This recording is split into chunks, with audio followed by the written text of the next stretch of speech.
தற்போது சுந்தர் சி அவர்கள் திடீரென ஒரு அறிவிப்பு வெளியிட்டு பரபரப்பை ஏற்படுத்தியிருக்காரு. கடந்த சில நாட்களாகவே சுந்தர் சி பற்றிய செய்திதான் அடிக்கடி செய்திகள்ல வந்து கொண்டிருக்கு. அதற்கு காரணம் சினிமாவில் ரெண்டு பெரும் லெஜண்டுகளான ரஜினி, கமல் ஆகியோருடன் இணைந்து சுந்தர் சி அவர்கள் ஒரு படம் பண்ண போறார் அப்படின்றதுதான். கமல் தயாரிப்புல ரஜினி சார் நடிக்க அந்த படத்தை சுந்தர் சி அவர்கள் இயக்குறார் அப்படின்றதுதான் அந்த செய்தியாகவுமே இருந்தது. சமீபத்துல தான் அந்த புகைப்படத்திற்கான பூஜையுமே நடைபெற்றது. அது சம்பந்தமான புகைப்படம் வீடியோக்கள் சோஷியல் மீடியாக்கள்ல வெளியாச்சு. அது ரஜினி சாருடைய 173வது திரைப்படமாகும். தற்போது ஜெயிலர் 2 படத்துல நடித்துக் கொண்டிருக்கும் ரஜினி அவர்கள் அந்த படத்தை முடித்துவிட்டு சுந்தர்சியுடன் இணைய போறார் அப்படின்னு தான் சொல்லப்பட்டது. ஆனால் இப்போது அந்த படத்துல இருந்து சுந்தர்சி அவர்கள் விலகுவதாக அறிவிப்பு ஒன்றை வெளியிட்டிருக்காரு. இந்த அறிவிப்புல மிகவும் வருத்தத்துடன் இந்த செய்தியை சொல்றேன் அப்படின்னு பதிவிட்டு ரஜினி சாருடைய 173வது படத்துல இருந்து தான் விலகுவதாக கூறியிருக்காரு சுந்தர்சி அவர்கள். மேலும் அதில் அவர் கூறியது என்னவென்றால், வாழ்க்கையில நமக்காக வகுக்கப்பட்ட பாதையை நம் கனவுகள்ல இருந்து வேறுபட்டாலும் அதனை பின்பற்ற வேண்டிய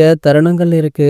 இந்த ரெண்டு ஐகான்களுடனான என்னுடைய தொடர்பு நீண்ட காலம் பழமையானது. நான் எப்போதுமே அவங்கள மிக உயர்ந்த மதிப்புல வைத்திருப்பேன். கடந்த சில நாட்களாக நாங்கள் பகிர்ந்து கொண்ட சிறப்பு தருணங்கள் எனக்கு என்றென்றுமே போற்றப்படக்கூடிய தருணங்களாகவே இருந்திருக்கு. அவை எனக்கு மதிப்புமிக்க பாடங்களை கற்றுக் கொடுத்திருக்கு அப்படின்னு அவங்கள பத்தி புகழ்ந்து பேசி எப்படியோ மழுப்பி இந்த படத்துல இருந்து விலகிட்டேன் அப்படின்றத ஒரு ட்வீட் போட்டிருக்காரு. சோ இவர் இப்படி திடீரென ட்வீட் போட்டு இந்த படத்துல இருந்து விலக காரணம் என்ன அப்படின்ற தகவல் தற்போது வெளியாக இருக்கு. இதற்கு மிக முக்கிய காரணம் கமலஹாசன் அப்படின்னுமே சொல்லப்படுது. சுந்தர்சியுடைய கதையில கமலஹாசன் அவர்களுமே குறுக்கிட்டதாக சொல்லப்படுது. இதே போலதான் இதற்கு முன்னாடி ரஜினிகாந்த் நடிப்புல கமலஹாசன் தயாரிப்புல லோகேஷ் கனகராஜ் ஒரு படம் இயக்குவதாக இருந்தது. அந்த படமும் டிராப் ஆச்சு. இந்த படமும் டிராப் ஆகியிருக்கு. சோ இப்படி இவங்க ரெண்டு பேரும் காலடி எடுத்து வைக்கிற அனைத்து படங்களுமே டிராப் ஆகுதே. இதற்கு மிக முக்கிய காரணமாக கமலஹாசன் அவர்கள் தான் இருக்கார் அப்படின்ற தகவல் தற்போது வெளியாகி வைரலுமே ஆகிட்டு இருக்கு. இது போன்ற செய்திகளை பற்றி நீங்க உடனே தெரிஞ்சுக்க